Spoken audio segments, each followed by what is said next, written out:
Hello guys, welcome back to my channel cook like storm. আমি chef Subhadip. আজ আপনাদের জন্য নিয়ে এসেছি একটি মজাদার এবং স্বাস্থ্যকর ওটসের রেসিপি, যেটা হলো ওটসের প্যানকেক। এটা সকালে ব্রেকফাস্টের জন্য একটা খুবই হেলদি রেসিপি। তো চলো শুরু করা যাক।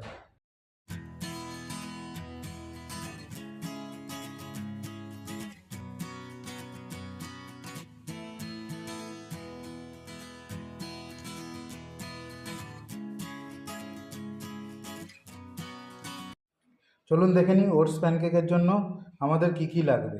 এখানে আমি নিয়েছি 1 কাপ ওটস, এখানে আছে হাফ কাপ সুজি, 2টো খেজুর নিয়েছি, 2টো কাজু, 4টে কিশমিশ, 4টে চেরি ফল, এটা গার্নিশের কাজে লাগবে, 1 কাপ দুধ আর একটা কলা। তো এই সমস্ত ইনগ্রিডিয়েন্টসগুলোকে আমি মিক্সিতে পেস্ট করে নিয়েছি। পেস্টটা খুব ফাইন করতে হবে। আর দেখুন, এরকম কনসিস্টেন্সি আসতে হবে, খুব মোটাও না বা খুব পাতলাও না, এরকম কনসিস্টেন্সিতে আপনাদের নিয়ে আসতে হবে। ওটস প্যানকেক বানানোর জন্য আমি প্রথমে একটা ননস্টিকের প্যান নিয়ে নিয়েছি। এটাকে একটু হালকা গরম করতে হবে। গরম হয়ে গেছে, এরপরে আপনারা একটু তেল দেবেন। তেল ততটাই দেবেন যতটা দিলে প্যানকেক আপনাদের করার মধ্যে আটকে না যায়।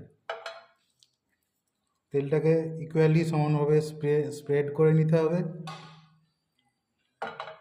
এবং 5 সেকেন্ডের মতো ওয়েট করব। তো প্যানটা আমাদের গরম হয়ে গেছে, এবারে ব্যাটারটা অল্প অল্প করে প্যানকেকের আকারে ছাড়ব।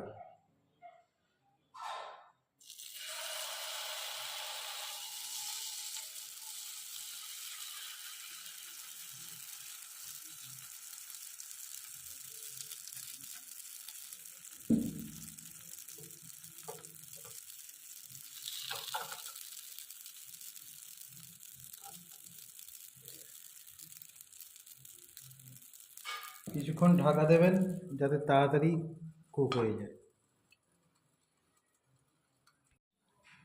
দেখতে পাচ্ছেন ফার্স্ট প্যানকেকটা আমাদের অলমোস্ট রেডি হয়ে গেছে।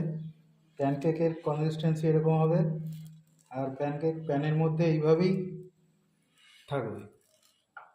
এবারে আমরা খুব কেয়ারফুলি টার্ন করব।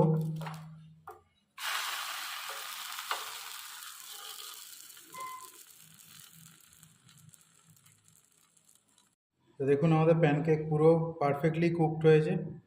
এইভাবেই সবগুলো আমি ভেজে নেব। তো চলুন, আমাদের প্যানকেক কমপ্লিট হয়ে গেছে। এবার আমরা প্লেটিং শুরু করব। প্যানকেকগুলোকে প্লেটে রেখেছি, এবার ওপর থেকে একটু হানি মানে মধু দিয়ে দেবো। মধু ছাড়া প্যানকেক খেতে ভালো লাগে না।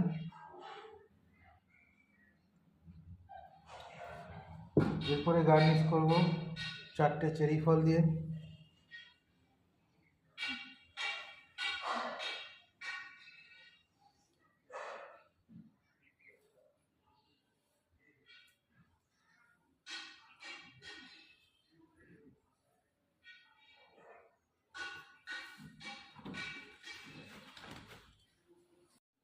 তো আমাদের প্যানকেকের প্লেটিং রেডি হয়ে গেছে, দেখতে পাচ্ছেন ঠিক এরকমই মানে প্লেটিং করতে হয় প্যানকেকের জন্য। তো কেমন লাগলো আমার ভিডিওটা কমেন্টে অবশ্যই জানাবেন। আর এরকম আরও রেসিপি পেতে গেলে চ্যানেলটা লাইক করবেন, শেয়ার করবেন এবং অবশ্যই এটা সাবস্ক্রাইব করবেন। ধন্যবাদ।